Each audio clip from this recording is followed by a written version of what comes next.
We are now live. Hi, Lee. Don Ketterhagen here. I appreciate your taking the time to talk with us today. I've got my good friend, Dr. Bob Brueck, who's a plastic surgeon, aesthetic surgeon in Fort Myers, Florida, and he's been a good friend of mine since we were both presidents of our respective medical societies way back when. So I'd like to introduce Dr. Robert Brueck of A Body and Face. Hey, thanks, Don. It's a pleasure being here today. Hello, Dr. Brueck. How are you today? Great. It's a pleasure being here to be talking. You and I were just talking about some really interesting stuff before we started this hangout. And you were really telling me about how medicine had changed. You were comparing it to the way it is now to the way it was even just a few years ago. Can we kind of start where we were? Because that was some fascinating stuff.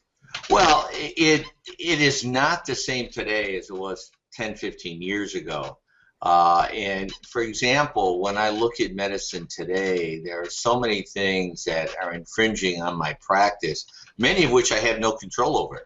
But one of the things that was so enjoyable about medicine is you were your own boss, you controlled your own destiny, you were able to treat people, you were able to create something in a relationship with a patient.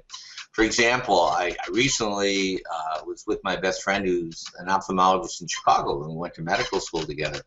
And we were having dinner one evening, and Bob and I were talking about just 15 years ago. And he was telling me that 15 years ago, he was getting about $2,200 for a cataract. And today, for that same cataract, he's getting only $400. Now, people have to realize that a dollar today is worth way less than a dollar 15 years ago. Now, 15 years ago, he's getting $2,200 of more valuable dollars, and he's getting $400 of less valuable dollars today. The third kicker in this whole scheme is the fact that the cost of practicing medicine has gone up enormously. For example, we just spent $250,000 for electronic medical records. What does that mean? That means instead of me trying to talk to a patient, I have to talk to a computer screen. It takes away the personal touch of medicine today. And I'm sure that's just not for me. That's for everybody in medicine. It's no wonder that more and more physicians are retiring, getting out of medicine. So that's just one aspect of it. Another aspect of it is the fact that in my specialty, in plastic surgery, I have so many other people infringing on my area of aesthetic medicine, cosmetic medicine, call it whatever you will. For example, in my community in Fort Myers, Cape Coral, we have primary care doctors that are doing facelifts. And people are shocked when I tell them. I said, but don't be shocked. Just look at the environment in which we're practicing. Here, insurance reimbursements are falling through the roof. I recently had a discussion with several people. We were talking about kidney transplants. And I said, here's a kidney transplant, a very life-saving operation. Takes several hours, very demanding, very technically skilled procedure to do.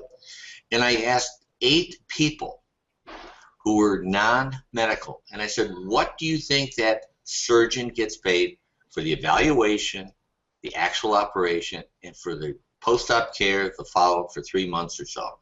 I got estimates anywhere from $22,000 to $55,000. So then I paused very politely, and I told them $1,600. They were flabbergasted. Lord. That's the state of medicine today. So I think when you look at where we are today, we as plastic surgeons have to find avenues to distinguish our practices and to augment our fees and to market us and set us apart from all the people that are coming into our practice. For example, in Fort Myers, we have dentists that are doing Botox and fillers, podiatrists, primary care guys doing blests, primary care guys doing facelifts. I joke with people in a very joking way, but reality will soon be that you'll be able to go to 7-Eleven in the morning and get your coffee, and a nurse practitioner will give you Botox on the way out the back door. So, I mean, people laugh about that, but that's the reality of medicine today. Yeah, because basically it's a cost issue. It is So, a but cost issue, and it's a cash issue. People want cash sure. up front. When you do cosmetic medicine, I don't have to pay a bill collector. I don't have to get prior authorization. Getting prior authorization with insurance today and the paperwork is amazing. Sometimes you fill out 30 pages of paperwork to get reimbursed for an office visit.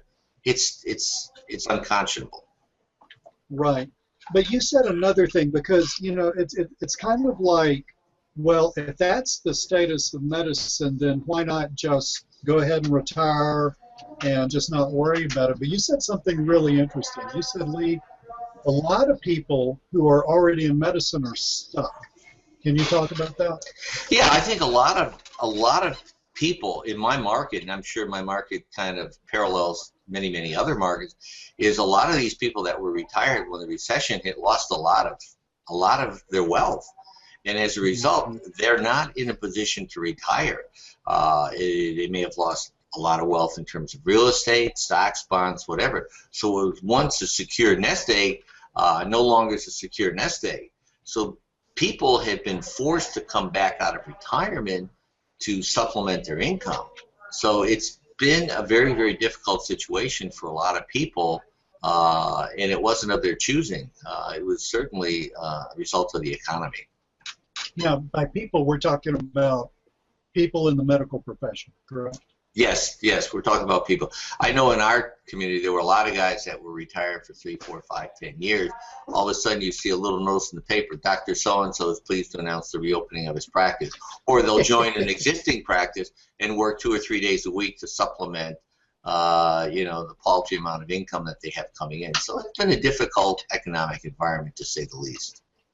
Surely. And I suspect most people don't even know this because most people think of, you know, doctors as people who got it made financially. They don't understand that what a lot of people went through. Well, it's just like that idea of the kidney transplant. People think you get $50,000. It's like, oh, that rich doctor. There is so much misinformation out there. People are just not educated to the reality of A, what physicians get reimbursed, and B, the cost of doing a practice today is way more than what it was 5, 10, 15 years ago. So if one could retire, then that might be an option. But most guys and gals who find themselves approximately where you are, what you're telling me is, Lee, they can't retire. They've got to either continue with their practices, they got to go back to work, which means that they have to find another solution to this overall problem of essentially running a business. What you're telling me from a business point of view is that your revenues have gone down and your costs have gone way up. And you have to find another solution to this. Now, let's bring Don in on this because, Don, I know that you have been working with Dr. Brueck about new solutions to this whole overall problem. Can you talk about that a little bit? Sure, briefly, Lee, and I hope there isn't too much echo in here, but about a year or so ago, Bob and I were talking about these very issues, and I was recently taking a look in my emails for all of the Groupons, all of the advertisements from my colleagues that were offering deals and discounts and bundled this and that and the other thing, and there were some plastic surgeons recently talking about the different technology that they had in their office that others didn't have in the area as a way to draw business back to them. And I found a program that Bob and I have successfully introduced that does all of those things, but at a much more economical way of doing it. And that is something that we instituted about a year ago, and it's working just great.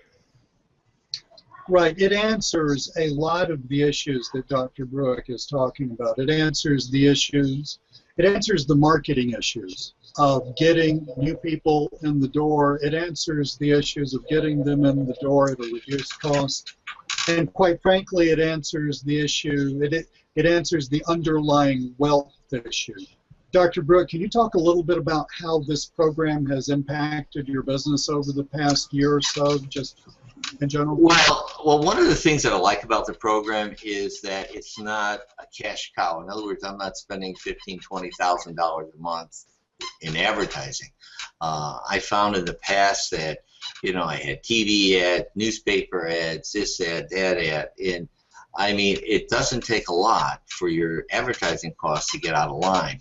And so with this new program, I have a one-time setup fee, and I can market myself, and I can actually offer my patients something very substantive, something that offers them an opportunity to go ahead and share in purchasing things, such as plastic surgery services.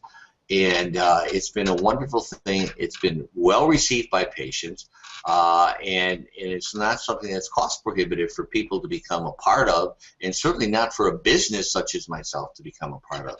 Because, in marketing your practice, everybody says, oh, I got to buy this new piece of equipment, I got to buy this new computerized programming system, this new computer scanning system, and you can spend hundreds and hundreds of thousands of dollars.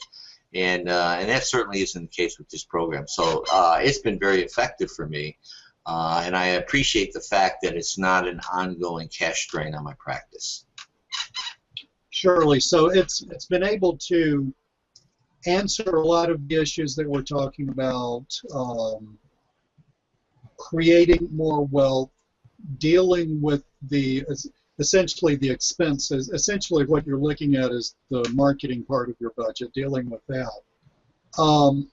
Do you think that other people in the medical profession might be interested in taking a look at this? I mean, would it be rational for another doctor to talk to Don about these types of things and perhaps including this in their own business?